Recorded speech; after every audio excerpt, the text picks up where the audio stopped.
Everybody, real estate investor Sav with you again, back at the great day of property. So I want to take you around and show you what has been done in the last week. We've done quite a lot, so let's go through that. But before that, I wanted to tell you a little something.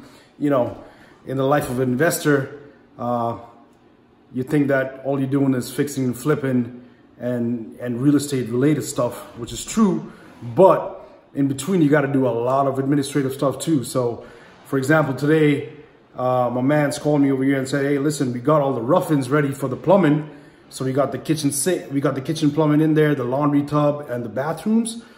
Let's turn on the water. So I called up the city to turn on the water, and the city is like, okay, you got to come in because this house hasn't had water since 2013. So for the last 5 years, this house has been empty and no water running. So I was like, all right, cool. So I go up to the city to get the water turned on, and then they ask me for my articles of association, my registered deed that I own this house, my EIN number for my business, and so on and so forth, which is natural. So I said, okay, let me do that. And now, by the way, there's a call on hold on the other side because I know it's going to take forever.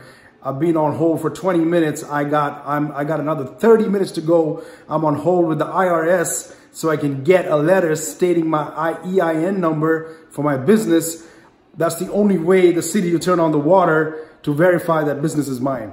So, you know, there's a lot of administrative stuff that goes on behind the scenes that you guys may want to think about. You know, if you're investing or you're a new investor coming out, you know, to any part of the country, and you set up your corporations and all that, which you should be doing. There's a lot of work. You know, keep that papers all ready and handy because you'll need it at one point just to get your flip done. All right. And on that note, let's go and check out the property and see what we've done here.